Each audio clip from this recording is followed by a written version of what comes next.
Assalamu alaikum viewers, how are you? Hope you all are fine. Today our topic is the factors. कैसे आज हम बताएंगे कि factors हम किसे कहते हैं और हम कैसे मालूम कर सकते हैं किसी भी नंबर्स के फैक्टर्स। तो काफ़ी लोग जो हैं वो कंफ्यूज हो जाते हैं फैक्टर्स में और मल्टीपल्स में। तो मैं आपको अपनी वीडियोस में ये बात समझाऊंगी कि हम फैक्टर्स किसे कहते हैं और मल्टीपल्स किसे कहते हैं। तो यहाँ पर हमारे पास यहाँ पर इसकी सारी डिटेल्स लिखी हुई हैं, कुछ पॉइंट्स हमें दी हुई हैं। तो हम स्टार्ट करते हैं अपना टॉपिक। व्हेन 2 और more numbers are multiplied to form a new number, हम क्या करते हैं, दो या दो से ज़्यादा नंबर्स के क्या करते हैं, उनको मल्टीप्लाई करते हैं। तो हम क्या करते हैं, एक नया नंबर बनाते हैं। जैसे कि अगर हम 1 और 2 को मल्टीप्लाई करते हैं तो आंसर क्या आ जाता है, हमारे पास 2 आ जाता है। लेकिन यहाँ पर अब क्या हुआ, 2 तो सेम आया क्योंकि हमने 2 से मल्टीप्लाई किया। सपोज दैट हम क्या कर रहे हैं, 2 और 3 को मल्टीप्लाई कर रहे हैं। अब दोनों ही क्या है, डिफरेंट नंबर्स हैं। तो जब हमने उनको मल्टीप्लाई किया तो आंसर हमारे पास क्या आया, 2 टाइम्स 3 6 आ गया। तो ये हमने क्या किया है, दो नंबर्स को हमने आपस में मल्टीप्लाई किया है और एक नया नंबर हमने क्या किया है, बनाया है।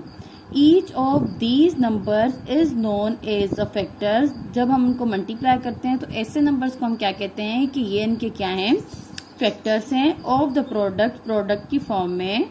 For example 1 times 6 is 6। 1 को आप 6 से मल्टीप्लाई करेंगे तो आपके पास आंसर क्या आ जाएगा, 6 आ जाएगा। 2 को आप 3 के साथ मल्टीप्लाई करेंगे या 3 को 2 के साथ मल्टीप्लाई करेंगे तो आंसर क्या आ जाएगा, 6 आ जाएगा। अब कह रहे हैं therefore 1 2 3 and 6 are the factors of 6। अब यहाँ हमें पता चल गया है कि 1 2 3 और 6 खुद अपना क्या है, फैक्टर है।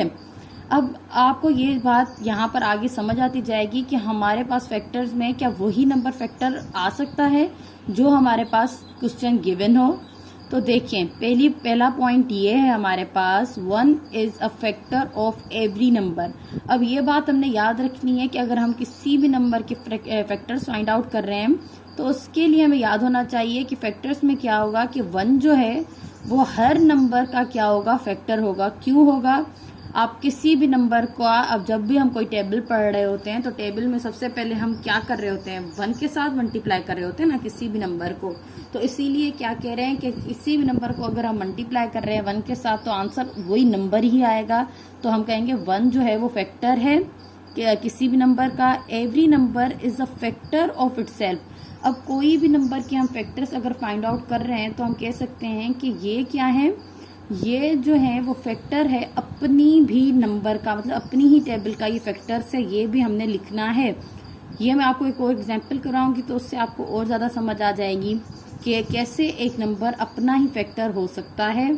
अब ये हमने दो चीज़ें अपनी माइंड में रखनी है, एक तो 1 सबका फैक्टर आएगा, उसके बाद जो भी हम सवाल कर रहे हैं उसकी अपनी ही टेबल, मतलब अगर 6 है तो 6 अपना ही, 6 इज अ फैक्टर ऑफ 6। तो हम कहेंगे 6 जो है वो फैक्टर क्या है, 6 का ही है। A factor of any number is equal. अगर हम जब एक फैक्टर निकाल रहे हैं किसी भी नंबर का, वो क्या होगा, इक्वल होगा। मतलब यहाँ देखें 6 और 6 आपस में इक्वल हो गए हैं। इटसेल्फ अपनी ही सेल्फ का, या उससे सारे क्या होंगे, छोटे ही होंगे। अब यकीनन 6 जो है वो 7 की टेबल में तो नहीं आ सकता, 8 की टेबल में नहीं आ सकता, 9 की टेबल में नहीं आ सकता। इसका मतलब क्या, 6 सिर्फ अपनी टेबल में आ सकता है या अपने से कम नंबर्स की टेबल में हो सकता है कि आ रहा हो। तो जैसे कि यहाँ पर अब यहाँ पर देख रहे हैं, यहाँ पर उन्होंने कहा है less than the number itself. तो अपनी ही जो नंबर है 6, उससे कम सारे टेबल्स में 6 आ सकता है। Every number has a definite numbers of the factors. अब कोई ऐसा हो कि आपको कोई बड़ा नंबर दे दिया गया हो, यहाँ पर तो हमने 6 उठाया है।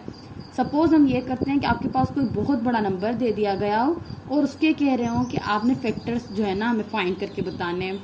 तो आप यकीनन ये तो नहीं कह सकते ना कि इसके इन्फिनिटी हैं, इसके लातादाद हैं, हम तो गिन ही नहीं सकते, हम तो बता ही नहीं सकते। जितना भी बड़ा नंबर क्यों ना हो, कोई भी नंबर क्यों ना हो, उसके यकीनन गिनती के जो है, मतलब गिनती इन सेंस में ये बात कर रही हूँ कि मतलब कि हमने उसको काउंट कर सकते हैं, हम बता सकते हैं। अब सपोज दैट 120 के फैक्टर्स आ जाएं, तो अब ये ऐसी तो बात नहीं है कि आपको ये आप मालूम ना कर सकें, हम बिल्कुल कर सकते हैं। और इनके एक लिमिट पर आके ख़त्म हो जाएंगे। ख़त्म क्यों हो जाएंगे? जो सबसे लास्ट टेबल 120 को लग रही होगी वो तो सिर्फ अपनी ही लग रही होगी, तो उससे नीचे जितने भी नंबर्स हैं उनसे फिर उससे हम फैक्टर्स निकालेंगे तो हमें फैक्टर्स मिल जाएंगे। However large the number may be, अब यहाँ पर यही कहा गया है कि कितना ही बड़ा नंबर क्यों ना हो उसके हम एक लिमिटेड फैक्टर्स निकाल सकते हैं। अब एक एग्जाम्पल कर लेते हैं। एग्जाम्पल में आपको ये दिखाती हूँ कि हमारे पास 16 है, ठीक है। तो सबसे पहले आपके कह रहे हैं कि आपने फाइंड करके दिखाना है। सवाल आपके आता है फाइंड द फैक्टर्स ऑफ 16। तो अगर आपने 16 के फैक्टर्स फाइंड आउट करने हैं तो सबसे पहले आप क्या करेंगे? सबसे पहले आप रूल नंबर 1 पर आ जाएं। अब रूल नंबर 1 हमारे पास क्या है कि 1 जो है वो किसी भी नंबर का क्या है? फैक्टर है। तो सबसे पहले हम कहेंगे कि 1 फैक्टर है। उसके बाद सेकंड पॉइंट क्या कह रहा है? सेकंड पॉइंट में ये कह रहा है कि वो नंबर खुद अपना फैक्टर होगा। तो आप यहाँ पर लिख देंगे कि 16 भी अपना ही फैक्टर है। अब ये देखें कि 16 किस किस की टेबल में आता है। अब हम देखते हैं अगर हम 16 को डिवाइड करवाएं, क्या वो कम्प्लीटली डिवाइड होता है 2 से, या 2 की टेबल में 16 आता है? जी हाँ, आता है। अब 2 की टेबल पर कब आता है? 2 की टेबल पर आता है ये किस पर? 8 इज 2 टाइम 8 इज। अब यहाँ पर आप देखें, यहाँ पर आपने क्या लिखना है? वो 8 लिखना है। क्यों? अब यहाँ पर जब मैंने 2 और 3 को मल्टीप्लाई करवाया था तो 6 आया था। मैंने फिर से 3 को 2 के साथ मल्टीप्लाई नहीं करवाया, एक ही टाइम के बाद मैंने 2 और 3 के दोनों के ही मतलब नंबर्स लिख दिए थे।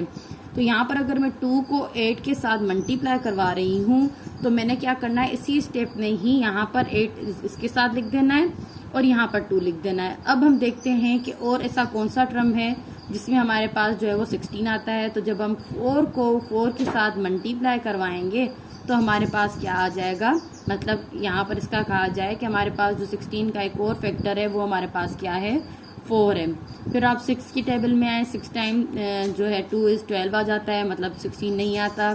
फिर आप जो भी टेबल्स देखेंगे किसी में भी अब हमारे पास 16 रिपीट नहीं होता, तो हम कह सकते हैं कि 1, 2, 4, 8 एंड 16 जो हैं वो फैक्टर्स किसके हैं? हमारे पास 16 के फैक्टर्स हैं। रूल 1 हमने अप्लाई कर दिया कि 1 सबका ही फैक्टर्स होता है। रूल 2 हमने अप्लाई कर दिया कि यहाँ पर क्या होता है? 16 अपना ही जो होता है वो फैक्टर होता है। और हमने यहाँ पर देख लिए हैं कि ये जो फैक्टर्स हैं या तो वो 16 के बराबर आया है या तो वो 16 के सब क्या आए हैं? छोटे आए हैं, मतलब सब उससे लेस आए हैं। अब यहाँ पर देखें, गिने जा सकते हैं कि इसके कितने फैक्टर्स टोटल आए हैं। तो 1, 2, 3, 4, 5, मतलब 16 के कितने फैक्टर्स हमें आज मिले हैं? 5 फैक्टर्स मिले हैं। तो इन सब मेथड्स को जिससे हम मतलब डिवाइड करके यहाँ देख सकते हैं कि एग्जैक्ट कौन सी वैल्यू किसके मल्टीप्लाई हो रही है, इसे हम कहते हैं फैक्टर्स फाइंड आउट करना। तो ये टॉपिक आप बिल्कुल भी ना भूलिएगा, ये आपको आगे बहुत काम आने वाला है। अगर आपको मेरी वीडियोस पसंद आ रही हो तो मेरे चैनल को लाइक एंड सब्सक्राइब करें। अगर आपको कोई भी क्वेश्चन हो तो आप मुझे कमेंट कर सकते हैं।